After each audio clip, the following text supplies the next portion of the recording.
Live on Lntv. This is the weekend edition of the program, and the first edition for the month of March 2019, and I'm Julius Conton presenting.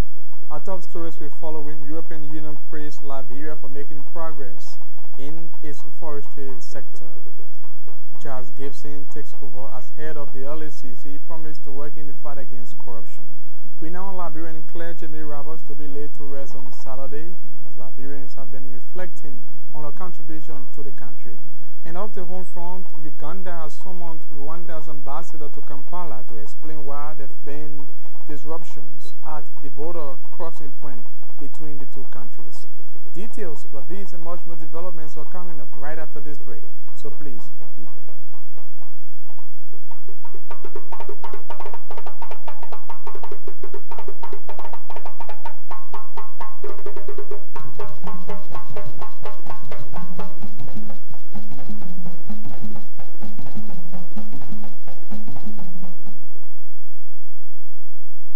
Welcome back. We'll bring you our first development. It's good that you join us, and welcome back. We'll bring you our first development on the weekend edition of News Live on Lntv. The head of the European Union delegation to Liberia, Helen Cave, says Liberia has done well in implementing international regulations as far as observing the forestry management obligation is concerned. Ambassador Cave, speaking at the end of an annual Joint Implementation Committee meeting, noted that Liberia was impressed. She says she was impressed with the level of contribution of Liberia in the performance of the JRC, as well as the implementation of the forestry sector. She spoke on Friday during the end of the annual meeting. Today is a real progress compared to the past. So I think we are progressing very good. A lot of questions have been addressed. We don't sometimes agree on everything, but I think this time the aide-mémoire has been signed. I think the purpose of 2020 for export of timber legally processed is still, I would say, something that we have on the radar screen. I would like to say also that this committee here, with all these working groups, I think it's a model, and it should be used maybe for other thematics in Liberia, where you have the government and some agencies, you have the private sector, you have civil society. So I think it's a perfect example of how sustainable development can be taken into account. I would say taking into account the economics, protection of the environment, and also the social aspect. So I'm very confident. I think Liberia is progressing well. I think this project we have in several countries in the world, and Liberia is, I think, quite high on the list of countries. Well, at the same time, the board chair of the Forestry Development Authority, Harrison Conway, also speaking at that program, lauded the efforts of Liberians, especially in the rural parts of this country, for helping to ensure that the implementation of the JRC and that of legal organizations of the forest management sector of Liberia is enforced. The benefit of this in future generations, that it is governed according to the laws of Liberia, that the timbers will be traded in Europe and other parts of the world for better money. It will stop illegality. But more than that, it makes sure that revenue generated from the forest is shared with the communities according to the laws of Liberia, according to the forestry reform law. The Liberian government remits 30% of land rental and administrative fees to the communities and 30% to the counties.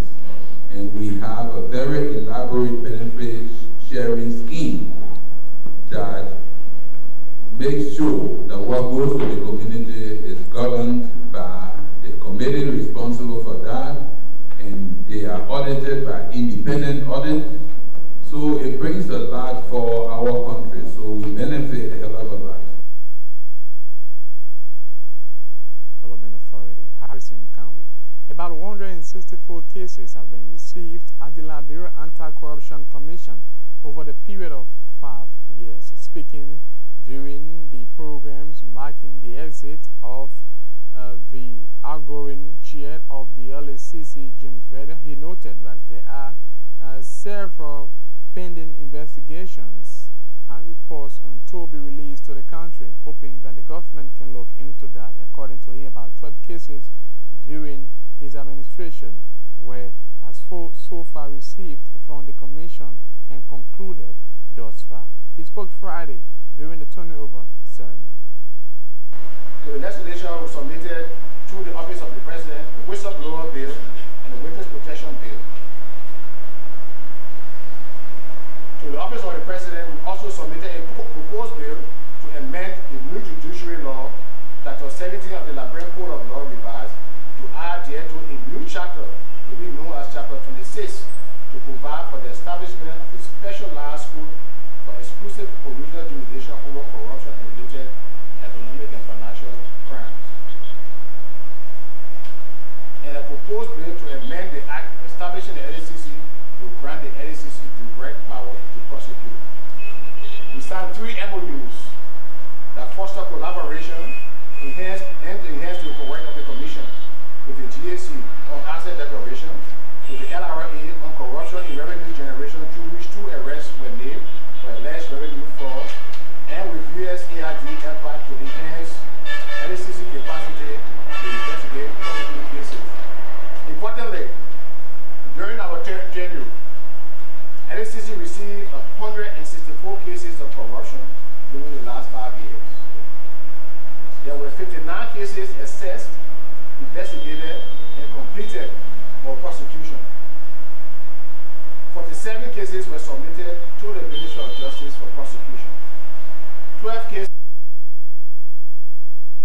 The Liberia Anti-Corruption Commission, Councillor James Vedder, speaking at the takeover ceremony, the new acting head of the LACC, in person of Charles Gibson, thanked President Dr. George Weah for the confidence reposed in him to serve the country. According to him, along with officials at the LACC, he will work to ensure that they fight collectively the issue of corruption.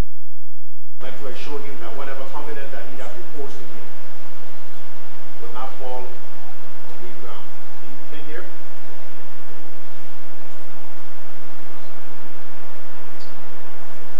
I would also like to say that this is a vocation or an academia that you do not go in to make friends.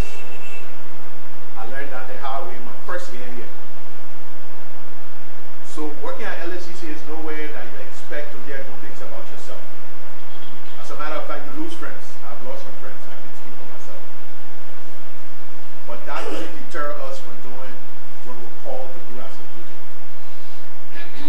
LACC has been, it is, and it will always be a beacon of integrity, transparency, and accountability in this country. I intend, whatever time I stay as OIC, either 1 day, 1 week, or 1 month, to continue to do and make LACC second to none in terms of integrity in this country.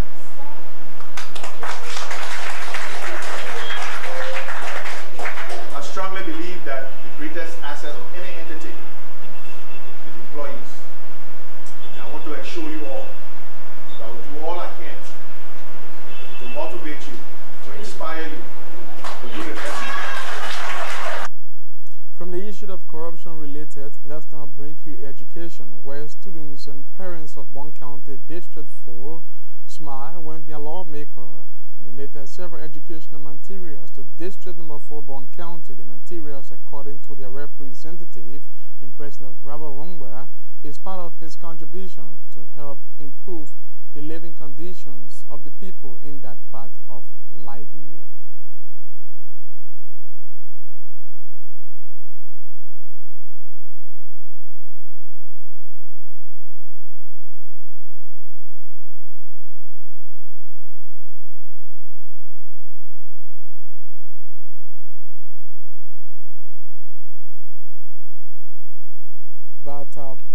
quality in terms of the audio. If you just joined us, it's a reminder that you are watching News Live on Lntv as well. We bring you the action of the newsmakers in Liberia and other parts of our warm world. And I'm Julius Content presenting on this weekend edition of the program.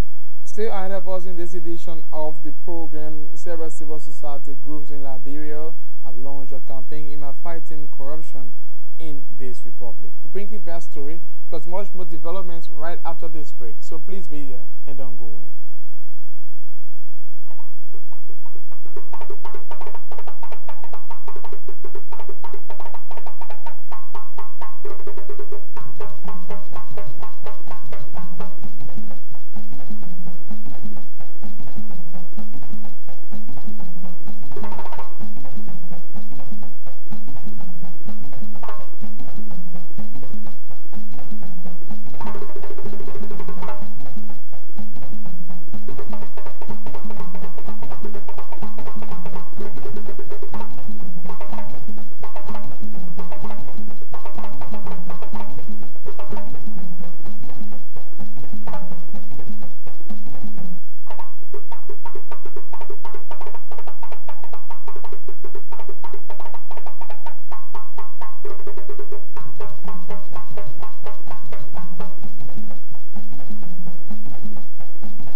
Pleasant good evening and welcome to the sports, where we start with news that the 2019 Liberia Kickball Federation National League got off today at the SKD practice field, and it's located in the Pinsville area, and there were wins for God's Anointed, Aries and President Girls. Two other games failed to come on, and we explain to you just why, but let's go to the two President Girls victory over a new team called BBKC in the LKF, and it was the second division that started the activities with President Girls sweeping BBKC to 21-1 home runs victory at the SKD practice field. Kebekese scored a hat-trick of brace, or a hat-trick in that match before God's Anointed took on Watanga Casey in the other match, and Watanga fought God's Anointed, but God's Anointed proved strong for Watanga, winning 5-2 home runs. The two teams had to fight each other very strongly before a winner could be determined. Susan Johnson scored a hat-trick in that match as well to inspire God's Anointed to the 5-2 win. The score in that match has stood at 2-2 before Watanga errors in the last round of innings gifted God's Anointed the victory. In the other results, also on a match day one of the LKF competition, Aries Girls fought Superstar to a 5-2 home run victory in the first division. The Kickball Federation National League will continue tomorrow at the SKD practice page. 5 games are lined up to take place tomorrow, starting with Simpor against KK United. And KK United is a newcomer into the second division. Supreme Girls will also fit Sisters in the other match. And CYE versus Sussex Blackton Sarius will be another action. Mighty Giants versus Amazon. The Vice President for the Inter-School Sports Association, Murphy Gray, says Isanis serious financial aid to help keep school kids in school. Mr. Gray, in an interview with our sports desk on Friday, said ISA has over the past month managed to dissuade students from what is known as Super Friday to keep them in school as they've been engaged with sporting activities. He said financial aid could help ISA move around. ISA has managed, according to Mr. Gray, to reorganize itself across Masurado County. And the Liberia Football Association National League will continue on Sunday at several venues. One venue that will witness the first time football or first division game will happen is the Doris Williams Stadium in Buchanan City, Grand Bassa County. For 8 years, no first division match has taken place at that ground, but on Sunday, Jubilee will travel to Buchanan to take on Leicester FC in Buchanan in the match day 2 of the National Football Championship.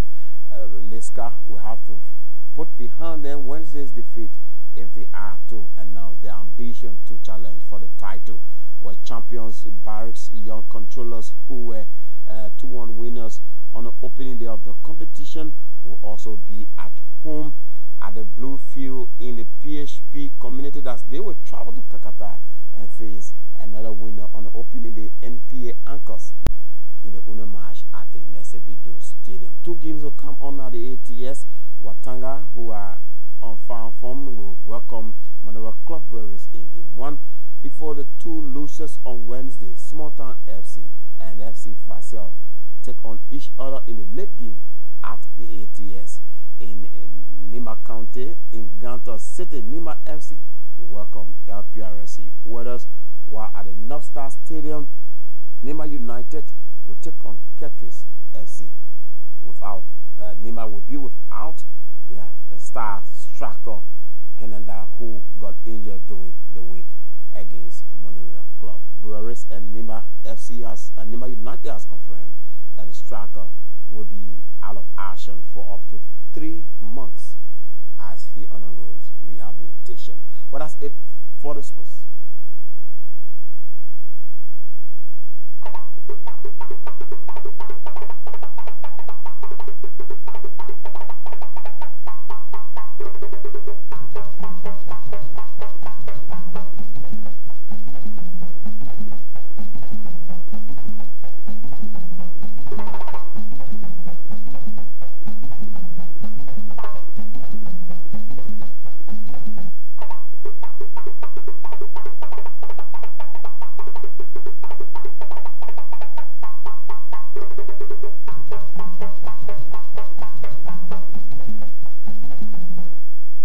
Many thanks to Koloba Zeze for the latest from the world of sports as a regular featured on News on Lntv. Let's now bring you more developments on the program, especially this weekend edition. The National Anti-Corruption and Integrity Forum has been launched in the country. This particular forum comprises about 6 civil society organizations in the fight against corruption across Liberia. Giving the overview of the program was the head of that body, James Koya. There is a need for a robust civil society coming together in Liberia. Next slide.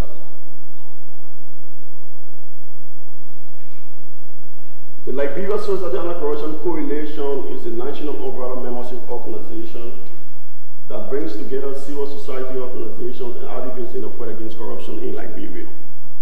The coalition is established to consolidate and coordinate civil society organizations and anti-corruption activists fight against corruption in Liberia, as well as enhance the watchdog capacity of CSO and provide a platform through which civil society organizations can increase advocacy, pressure government to be responsible and committed to improving transparency, accountability in service delivery and fighting corruption in public sector. The coalition currently has 7 founding members. But we go back one step. The coalition currently has 7 founding members. We have the Consolidated Youth for Peace and Development, the Youth Exploring Solutions, the Association of Progressive Youth of Liberia, Inspire Liberia Project, the Institute for Development and Governance, we have the Student Against Corruption, and we have the Global Youth Anti-Corruption Network. These institutions saw the need to come together as civil society institutions to consolidate their effort in terms of how we can address the issue of corruption in our country. Well, at the same time, the head of that particular group, James Koyer, called on national government to see the need to fight corruption across all levels and avoiding what he calls discrimination. We appreciate the U.S. government through the USAID for providing support. As we speak, the Liberian Civil Society Anti-Corruption Coalition is very much concerned. Our research and legal and strategic planning team is now reviewing that report and will become of an official position. But as it is now, we are saying that there is need for more action.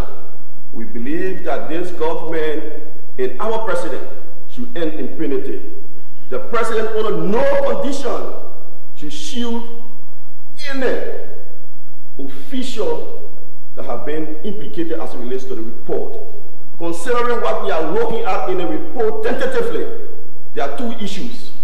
One has to do with the missing money, and if you just read the report, even from a layman's standpoint, you will note that senior officials at the central bank under the past leadership, some of whom have been handcuffed and arrested. We also commend the government saying that's a first step, but we also have issue with the $25 million that also there is no conventional means that. Well, in a related development, the head of Accountability Lab in person of Lawrence Yellow called on the youthful population of Liberia to join efforts together aimed at making sure that they fight the issue of corruption and be honest in their desire. Create a space where we bring together people of like minds and build an ecosystem for change makers. And that's why you are here. How do we have in this place a lot of collaborations and interactions to an extent that we are influencing national policy, we are influencing the mind of young people in productive ways to shape the positive conversation in our country, yet not leaving our critical junction that we can say this transformation will happen. Never give up on yourselves, never give up on your country, because the transformation is you. You know, every time I define democracy for people, then you can understand the appreciation of the true government. Because the true government is not the government that leads, it's the government that is. And it is the citizen. So yesterday was the Ellen Johnson Sirleaf-led government. Now today is the George Weah-led government. Tomorrow will be another led government. But the people, because this is democracy, is the government for us, by us, and they are all going to be serving us. So we are the true government. Students in district-free Monserrate County have been called upon to pursue academic excellence in their educational sojourn. The call was made during the launch of a high school debate competition in the district. Let's now bring you Representative C.B. Bashir. We'll be going for class, all the schools, most of the schools in the district, and we have prizes to encourage them. And you just a kid there that read the poem. We also give out a scholarship, and we also give cash, especially for kids that demonstrate their talent, especially poetry. And that's why, of course, we want to continue to encourage students to do that. So, with me being in the educational sector, being a teacher for over 20 years in this country, I think, I believe personally that education should be the hallmark of improving my district in this country. Working with the students, and how do you feel you've been an educator? I work with the student every day, from the nursery to secondary level now to university. All my life is about school, and though I've been working in other sector before, but over 20 years today, I'm working with schools across the country. I just been invited to other schools, and speaking to other schools, and that's my whole life, education.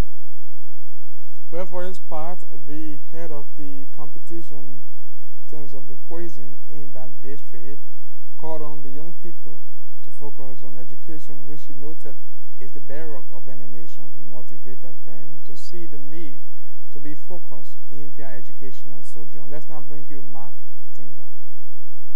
and I have to be the co-moderator for LNTI, and also a permanent youth in District Number 3, who have always believed that academicism to be, for the country to build from where we are to another stage or to the next stage, we must get ourselves engaged in education. And the only way this can be possible is to move to the kids all the way down there. Because we can't focus on university students right now. Because in order to build them, you have to start from the foundation. And that is what really motivated me to always move every academic year. This is an annual program. Every academic year we have this program in our own district. Because I reside in District Number 3. So is this the first time you are initiating such? No. As I said earlier, this is our 4th year organizing the District Number 3. Last academic year we had it at the Bideko because at the time this our town hall was still on some sort of confusion. We didn't have it yet. So now we have the town hall in District Number 3. That's why you see us here today. So what are those schools that are participating? Oh, we have pretty close to 30 schools right here today. We have Bideko, we have Pat Media, we have Victoria Williams, we also have Great King upstairs, and the list just goes on. So what is the registration requirement? How can one be a participant of this process? Oh, the requirement to be part of this process is to agree with us that you want to be part of it. Communicate with you through the Schools of Liberians are mourning the death of Mother Mary Roberts, founder of the Faith Healing Temple of Jesus Christ in Bourgeon Island.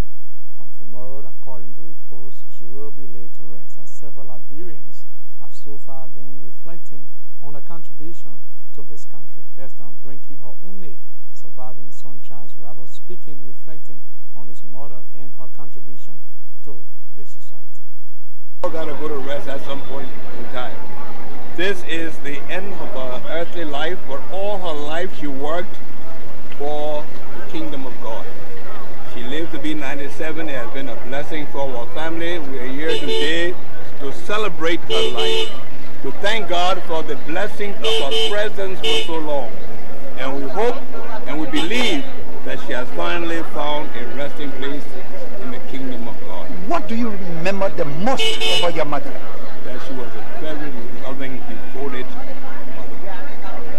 That she loved God and she was very good to her neighbor.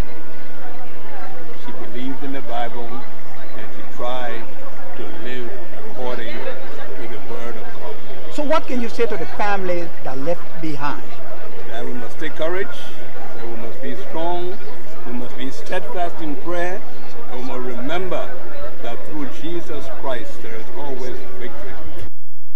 Still at that particular removal ceremony, veteran Liberian journalist Kenwa Bess, who noted that the late clergy was his former class teacher, and he's been historicizing on their own activities, followed by Bishop Reeves.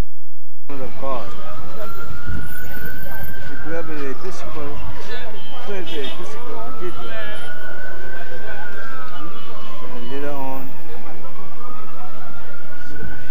she met her classmates in Freetown.